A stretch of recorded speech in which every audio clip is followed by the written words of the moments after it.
اچھے بچوں کو کہانی پسند آئے تو لائک کریں، دوسروں کے ساتھ شیئر کریں اور سبسکرائب کریں اور بیل آئیکن پر کلک کریں۔ پیارے بچوں، بہت سال پہلے ایک بادشاہ ایک خوبصورت شہر میں رہتا تھا۔ اس کا بہت ہی خوبصورت باغ تھا۔ اس کے باغ میں ایک سیب کا درخت تھا جس پر سونے کے سیب لگتے تھے۔ بادشاہ اس پر لگنے والے سیبوں کی تعداد روزانہ گنتا، لیکن ایک صبح ایک سیب غائب تھا۔ بادشاہ غصے میں آ گیا۔ اس نے مالی کو درخت پر نظریں رکھنے کا حکم دیا ہوا تھا۔ مالی نے رات کی ڈیوٹی کے لیے اپنے بڑے بیٹے کو مقرر کیا ہوا تھا، لیکن وہ آدھی رات کو سو گیا اور اگلے دن جب وہ سیب غائب تھا اور اگلے دن ایک اور سیب غائب ہو گیا تھا۔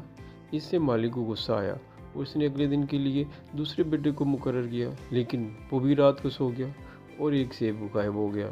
مالی نے خود درخت کی دیکھ بھال کرنے کا فیصلہ کیا، لیکن اس کے سب سے چھوٹے بیٹے نے اسے موقع دینے کی درخواست کی۔ اس نے اسے دیکھنے کی اجازت دے دی۔ رات کو اس نے ہوا میں ایک سرسراہٹ کی آواز سنی۔ اس نے رات کو ایک سنہری پرندہ دیکھا جو اپنی چونچ سے سیب توڑ رہا تھا۔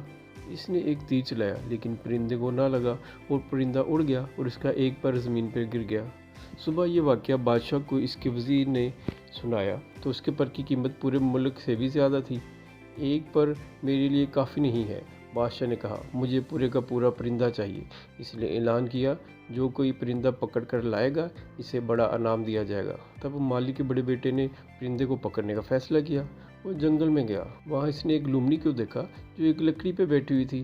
اس نے اپنی بندوق تان لی، لیکن لومڑی نے کہا، مجھے مت مارو، میں جانتی ہوں تم یہاں کیا کرنے آئے ہو، سنہری پرندہ پکڑنے کے لیے۔ مالی کا بیٹا یہ سن کے حیران ہو گیا۔ لومڑی نے کہا، شام کو تم ایک گاؤں میں داخل ہوگے جہاں تم دو سرائے دیکھو گے، ایک بہت خوبصورت ہوگا اور دوسرا بہت گندا خستہ حال۔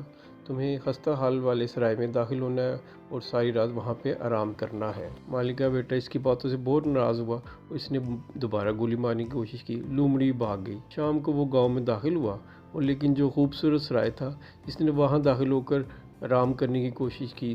جب وہ اندر داخل ہوا تو اپنا ساری پرانی باتیں بھول گیا، سب ماضی بھول گیا کہ وہ کون تھا، کہاں سے ہے، کون ہے۔ مالی کئی دن تک اس کا انتظار کرتا رہا۔ بعد میں وہ پریشان ہو گیا اور اپنے دوسرے بیٹے کو پرندے پکڑنے اور اپنے بھائی کو ڈھونڈنے کے لیے بھیج دیا، لیکن اس کے ساتھ بھی وہی ہوا۔ وہی لومڑی پھر اس سے ملی۔ دلکش سرائے نے اس سے بھی متوجہ کیا اور وہ بھی اسی سرائے میں چلا گیا اور وہ بھی سارا کچھ بھول گیا۔ دن گزرتے گئے۔ سب سے چھوٹا اور پیارا بیٹا سنہری پرندہ پکڑنے کی خواہش ظاہر کرتا ہے اپنے باپ کو۔ مالی نے اسے بہت باری دل سے اجازت دے دی۔ وہ باہر گیا اور جنگل میں لومڑی سے ملا۔ وہ اس کی باتوں پر عمل کرنے لگا اور راضی ہو گیا اور اس کی بات پر عمل کیا اور خستہ حال سرائے میں جا کے آرام کیا اور وہاں ساری رات گزاری۔ اگلے دن اپنا سفر شروع کیا۔ پھر وہ دوبارہ لومڑی سے ملا۔ لومڑی نے کہا، سیدھے جاؤ، خاموشی سے قلعے میں داخل ہو جاؤ اور ہر کمرے کی تلاشی لو۔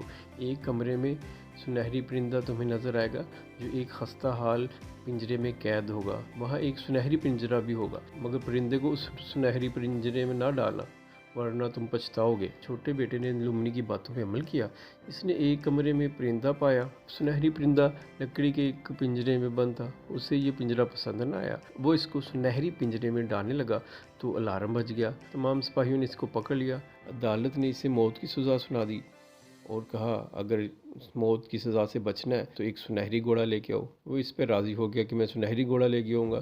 اس نے دوبارہ اپنا سفر شروع کیا اور سنہری گھوڑے کی تلاش میں نکل پڑا۔ وہ راستے میں لومڑی سے ملا۔ لومڑی نے کہا، اگر تم میری بات مان لیتے تو اب تم گھر چلے جا چکے ہوتے۔ اگر تم میری ہدایت پر ٹھیک سے عمل نہیں کرو گے تو تمہیں سزا ملے گی۔ بالکل سیدھے جاؤ، وہاں پہ ایک قلعہ دیکھو گے، اس میں داخل ہو جاؤ، تم سنہری گھوڑا پاؤ گے۔ تمہیں چمڑے کا زین اور سنہری زین ملے گا۔ سنہری زین مت اٹھانا ورنہ تمہیں گرفتار کر لیں گے۔ بیٹے نے اسی راستے پر عمل کیا اور قلعے پہ پہنچ گیا۔ اسے گھوڑا ملا، مگر اس نے اس کے اوپر سفر کرنے کے لیے سنہری زین کا استعمال کیا، لیکن اسے دوبارہ محافظوں نے پکڑ لیا۔ اسے موت کی سزا سنائی گئی یا خوبصورت شہزادی کو لانے کا حکم کیا۔ پھر وہ شہزادی کو لینے کے لیے راضی ہو گیا۔ وہ شہزادی کو لینے کے لیے باہر گیا۔ اس نے آدھی رات کو شہزادی کے ساتھ جانا تھا، لیکن شہزادی نے درخواست کی کہ اسے ایک بار اپنے والد سے ملنے کی اجازت دے دو۔ لڑکے نے اسے اپنے والد سے ملنے کی اجازت دے دی، لیکن اسے دوبارہ محافظوں نے گرفتار کر لیا۔ انہوں نے بھی اس کے لیے ایک شرط رکھی۔ بادشاہ نے کہا، اگر تم 8 دنوں میں پہاڑی کھودو گے تو تم میری بیٹی لے جانا۔ اس نے بادشاہ کی شرط مان لی۔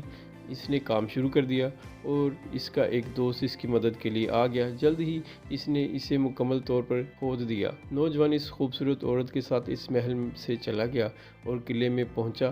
اس نے خوبصورت شہزادی کو دکھایا اور سنہری گھوڑا مانگا۔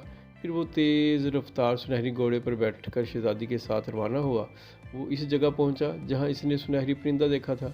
وہ گھوڑے سے نیچے نہیں اترا اور سنہری پرندہ لے کر روانہ ہو گیا۔ پھر لومڑی اس کے پاس آئی اور درخواست کی کہ وہ اسے مار ڈالے اور اس کا سر اور پاؤں کاٹ دے۔ تو میں کسی کو نہیں بتاؤں گی، ورنہ میری عادت ہے کوئی مجھ سے پوچھے گا تمہارا پتہ تو میں ان کو بتا دوں گی۔ مگر لڑکا ایسا نہیں کرتا، کیونکہ لومڑی نے لڑکے کی مدد کی تھی، لیکن اس نے انکار کر دیا۔ نیکی کبھی ضائع نہیں جاتی، اس کا ہمیشہ اجر ملتا ہے۔ وہ اپنے بھائیوں کو بچانے کے لیے خوبصورت سرائے پہنچا۔ پھر وہ اپنے بھائیوں کو سنہری پرندے، سنہری گھوڑے اور خوبصورت شہزادی کے ساتھ اپنے شہر پہنچا۔ بادشاہ خوش ہوا اور اسے سنہری گھوڑا دیا۔ نوجوان نے خوبصورت شہزادی سے شادی کر لی اور خوشی خوشی رہنے لگے۔